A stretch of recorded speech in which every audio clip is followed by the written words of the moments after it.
Okay, so this is the McGovern Hitch.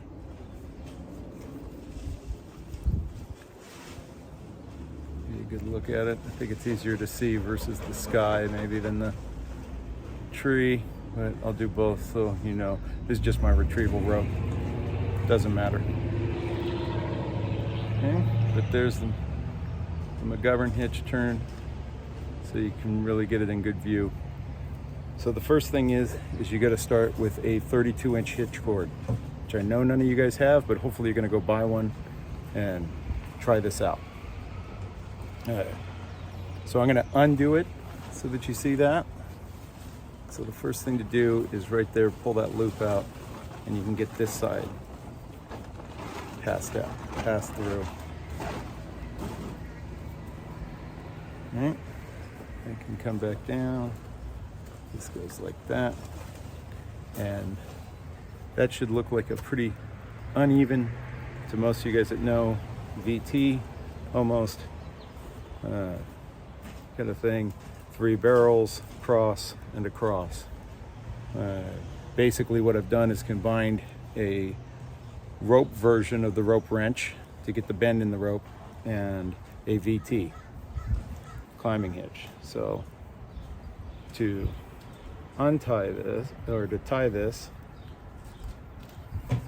you want to start with one wrap on the rope in both ends even.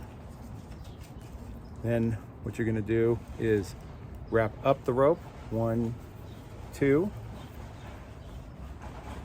That gets you your barrels. Then you can go under here.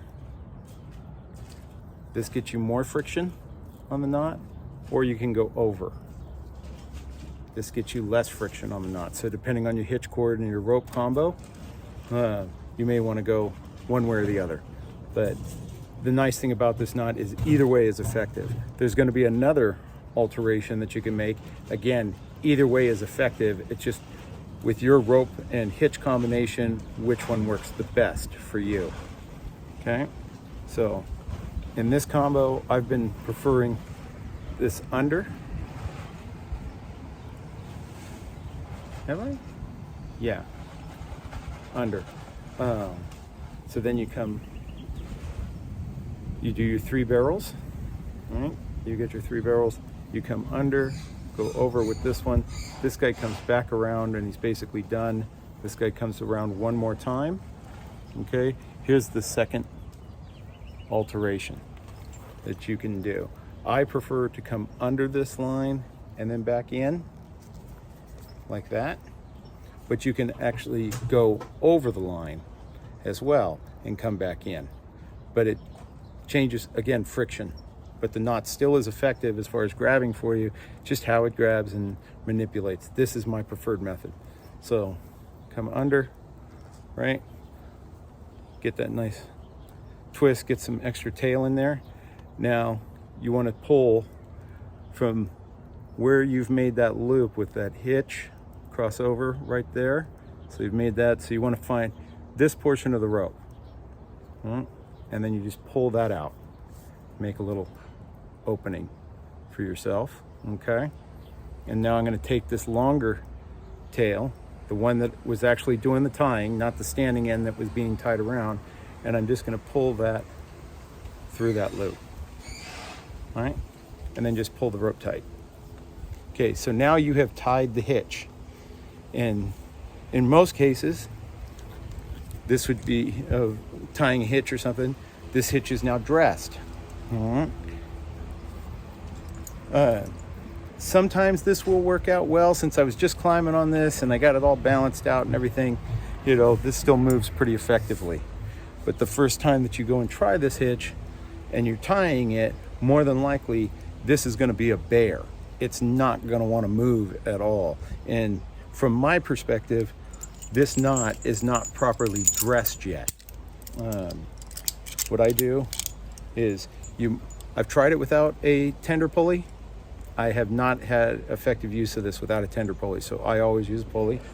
I've always just been prefer these CMIs, but I don't think that part really matters. It's just that it needs something to move that knot against. Okay, so now what I will do is take this knot and I'll sit in it. Okay, so let me see if I can move this so you can see it while I'm in it. So now I'm going to hook it up to my harness, and you should be doing this anyways with knots as far as on the ground setting them. Right?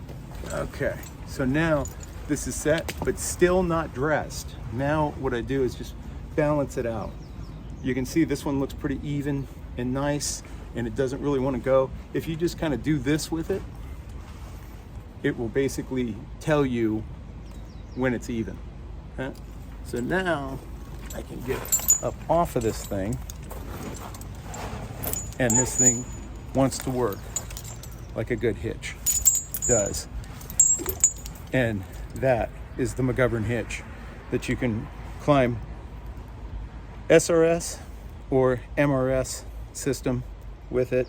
This does not really care. Obviously it's going to be less friction on it, so it's going to work better on an MRS system. It'll gliding as far as biting and stuff.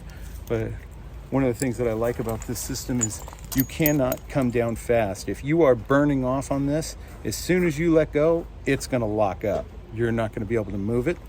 And when this one locks up, one of the nice things is I've pulled this knot to 6 kilonewtons basically, and that's where it starts to slip and do the chunk that hitches do on the rope. And 6 kilonewtons is a lot of force if you don't know. But once this thing locks up, all you got to do, put your foot ascender back on the rope, step up on it, release it up, and bam, it's ready to work again. So I've been really happy with this knot. Climbing on it for, I believe, a little over a year now. Might be a little under, but done a lot of iterations with it, a lot of different ropes. I've tried it on fly, on blaze, on cherry bomb. Everything I'm using it on, I'm using 8mm hitch cords, all stitched eyes on them, no natural, and I'm using all 7/16 11mm, if I remember right, it's the conversion on it, climbing line. And I find that blaze is what I'm actually happiest with it, but depending on which hitch cord you like to use and which rope you like to use, I haven't had any that it doesn't work on. It's just how much I like it or not on it. So play with it to your heart's content. Love to get your feedback, what you guys think, but you can see, you know, with it under tension, that basically this part is a VT and this part is a rope wrench. As far as the bend that it's putting the same kind of bend in it, but additionally on this area right here, the way these two come down, it grabs again as well. And I think that's possibly the key to why this works so well. So, like I said, give it your best shot, guys. But it does work SRT with just a hitch, without a rope wrench or any other friction device in it. Oh, little PS on the end there. If you did want to really go crazy and run this thing out and kind of burn off on it, you can. I've done that by attaching a figure 8 below it, just to add a little more friction into the system. I still don't like it because I just don't like burning off.